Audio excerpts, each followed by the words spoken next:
Shalom, ótimo dia para nós, Deus te abençoe. Bora para a leitura de mais um capítulo. Hoje vai ser 1 Samuel capítulo 12. Pega aí sua Bíblia, sua caneta, seu marca-texto e vamos iniciar nossa leitura nessa jornada que temos feito. Eu creio que, como tem sido para mim, também tenha sido para você, edificante poder ler a palavra do Senhor e, de fato, absorver cada passagem, que o Senhor possa se revelar a você, conforme nós vamos nos dedicando a esse momento, amém? Então vamos orar. Pai, queremos agradecer porque o Senhor prepara momentos para nós. Obrigada porque temos a oportunidade de juntos fazermos a leitura, absorver, aprender, crescer e que o Senhor tenha liberdade para fluir em nós, através de nós e nos conduzir nesse aprendizado.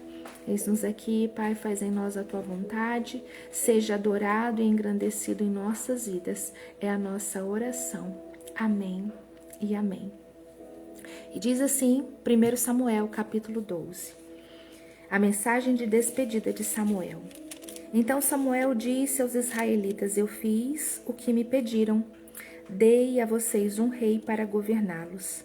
Agora vocês têm um rei que os guiará. Quanto a mim, já estou velho, de cabelos brancos, e os meus filhos estão com vocês. Fui o seu líder desde a minha mocidade e até hoje. Aqui eu estou. Se fiz alguma coisa errada, me acusem agora, na presença do Senhor Deus e do rei que ele escolheu. Por acaso eu tomei o boi ou o jumento de alguém? Enganei ou persegui alguém? Recebi dinheiro de alguém para torcer a justiça? Se fiz alguma dessas coisas, eu devolverei o que tirei. E o povo respondeu, o Senhor não nos enganou, nem nos perseguiu, e não tomou nada de ninguém. E então Samuel disse, o Senhor e o rei que ele escolheu são testemunhas de que hoje vocês acharam que estou completamente inocente de qualquer acusação. E responderam eles, sim, o Senhor é testemunha. Versículo 6, e Samuel continuou.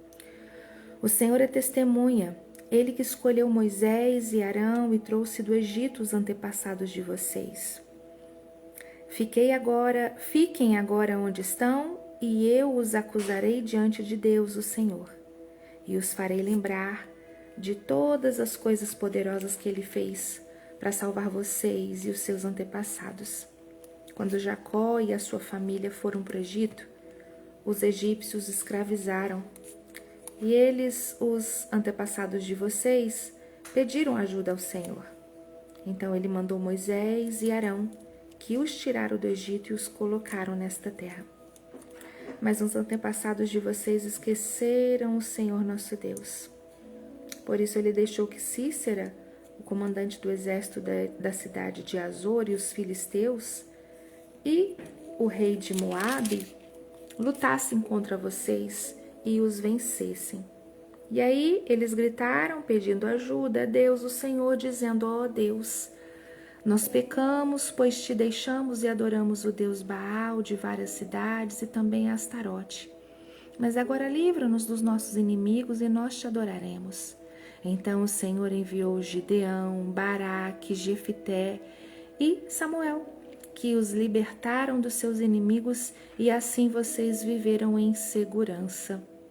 E quando viram que o rei Naás de Amon ia atacá-los, vocês rejeitaram o Senhor nosso Deus como rei e me disseram, nós queremos um rei para nos governar. E agora aqui está o rei que vocês escolheram. Vocês pediram e o Senhor Deus deu este rei. Versículo 14, tudo correrá bem para vocês e se temerem o Senhor, o nosso Deus, se adorarem, se o ouvirem, se obedecerem às suas ordens, se vocês e o seu rei o seguirem, tudo correrá bem para vocês. Porém, se não ouvirem o Senhor, se desobedecerem às suas ordens, ele ficará contra vocês e contra o seu rei. Fiquem agora onde estão e vocês verão que coisa maravilhosa o Senhor vai fazer. Fiquem agora onde estão e vocês verão que coisa maravilhosa o Senhor vai fazer. Estamos na época da seca e o trigo está sendo colhido, não é mesmo? Pois eu vou orar e o Senhor vai mandar trovões e chuvas. Eu vou orar e o Senhor vai responder. E quando vocês verem isso acontecer, compreenderão que cometeram um grande pecado contra Deus, o Senhor, quando pediram rei.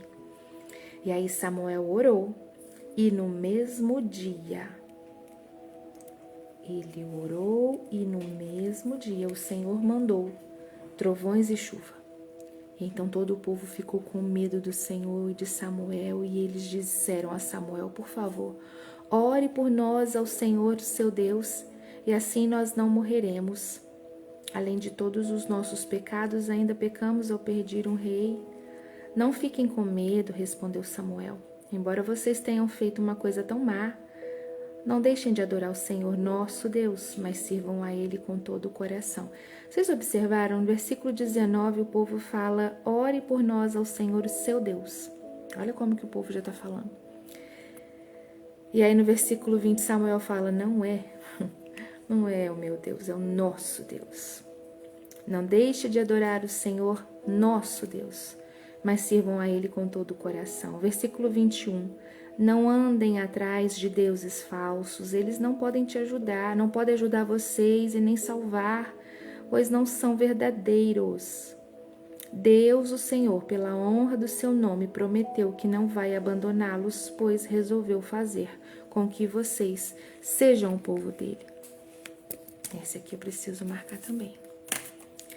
Deus, o Senhor, pela honra do seu nome, prometeu que não vai abandonar.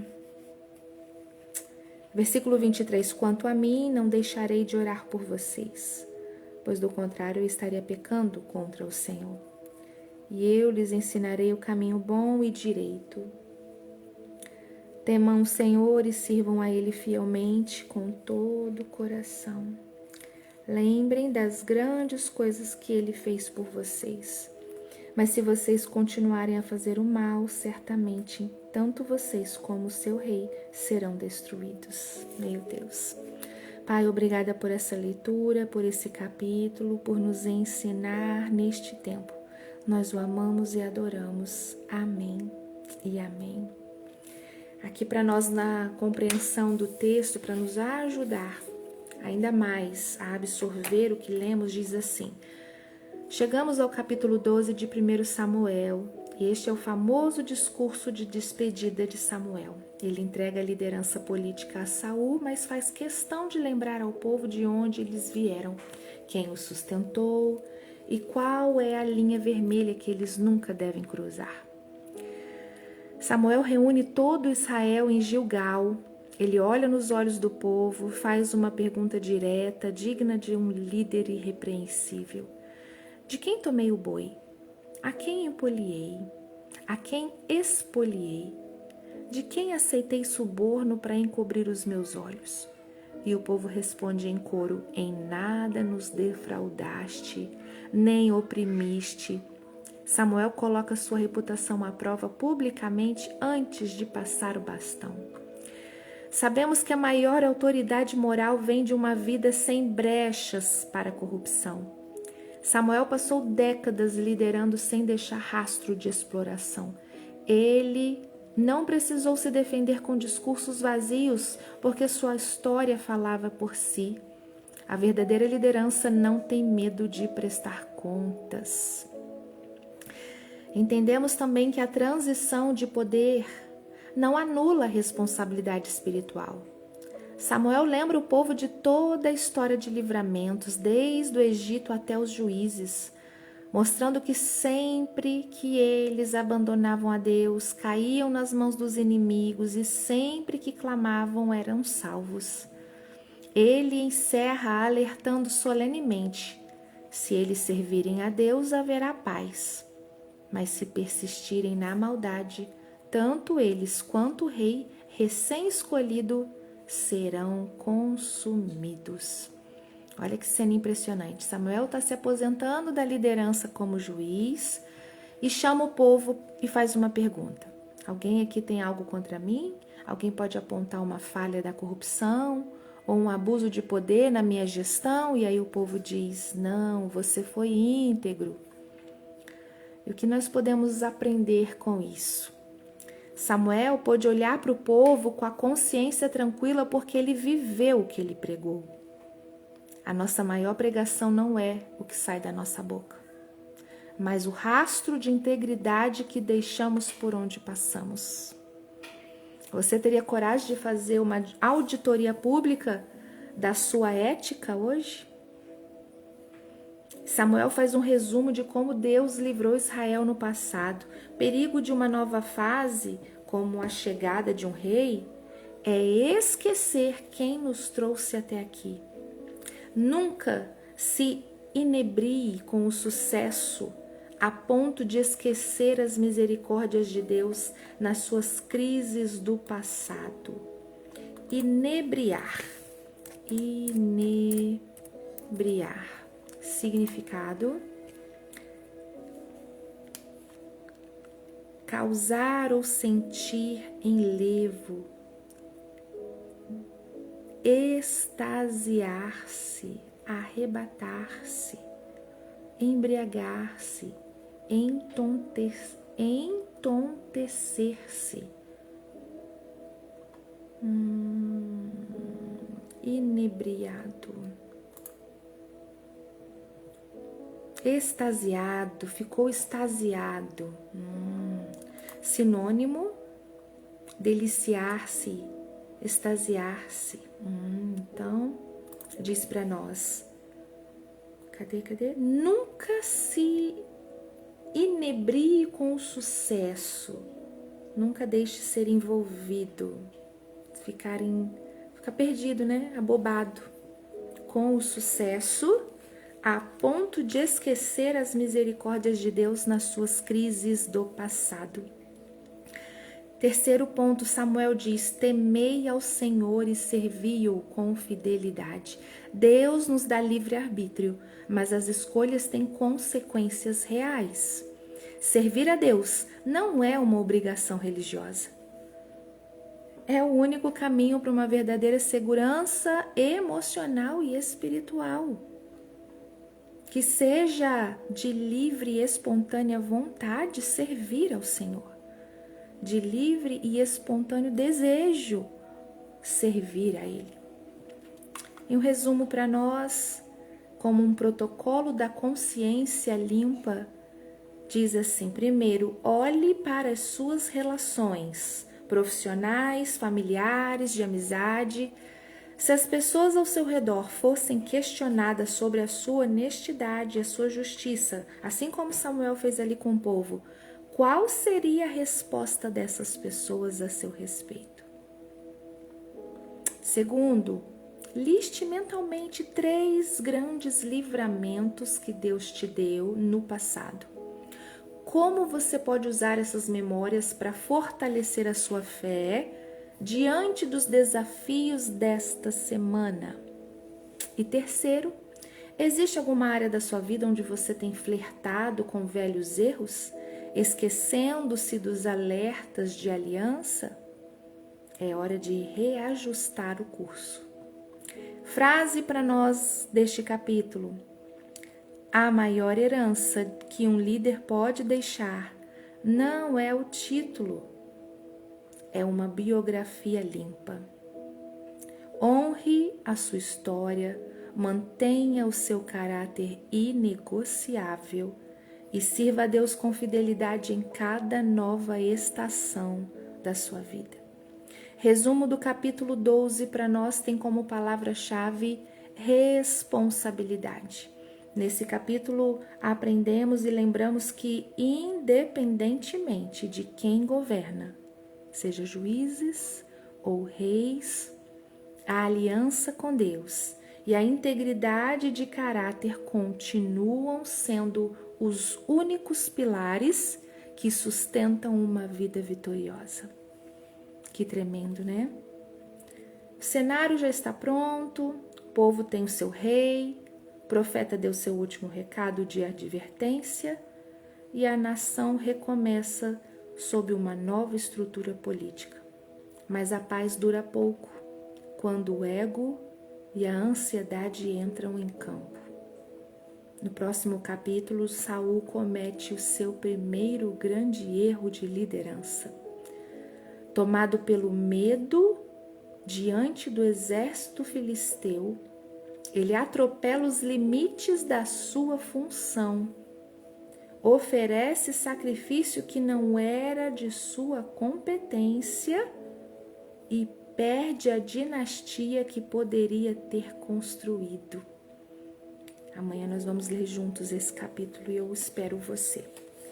Para concluir esse momento, nós vamos ler um trecho do capítulo 144 desse livro, que tem a descrição aqui no link. Tem o link na descrição do vídeo. E esse capítulo tem como título: Qual será o seu próximo capítulo? Com base em 2 Coríntios 5, versículo 17, a frase principal é: se não formos intencionais, corremos o risco de continuar andando em círculos, cometendo os mesmos equívocos. Agora pare e pense quem é que está escrevendo a sua história. Se as mesmas influências antigas continuarem a ditar as suas escolhas, o final provavelmente será sempre o mesmo. Mas se você entregar sua história nas mãos de Deus, Ele pode escrever algo totalmente novo. Afinal, quando nos entregamos e colocamos nossa vida nas mãos dele, as coisas velhas se passam e tudo se faz novo. A sua história ainda não acabou. E o melhor de tudo é que você pode, a partir de agora, decidir como vai ser o próximo capítulo. Que tipo de futuro você quer construir a partir daqui? E como disse, se você continuar tendo influência antiga, ditando as suas escolhas, com certeza você já vai saber qual será o final. Que você tome a decisão de entregar sua vida nas mãos do Senhor, para que Ele te conduza por completo em todas as áreas. E com toda certeza Ele tem novidade de vida para nós. Que o Senhor abençoe sua vida, sua casa, seu dia, sua quarta-feira. E amanhã nós estaremos juntos para a leitura de mais um capítulo. Que o Senhor abençoe abundantemente. Compartilhe se tem feito sentido para você. Comente se falou ao seu coração esse capítulo, se você aprendeu algo. E que o Senhor possa renovar suas forças para que você mantenha-se firme nessa jornada. Em nome de Jesus. Beijo, fica com Deus e até amanhã. Tchauzinho.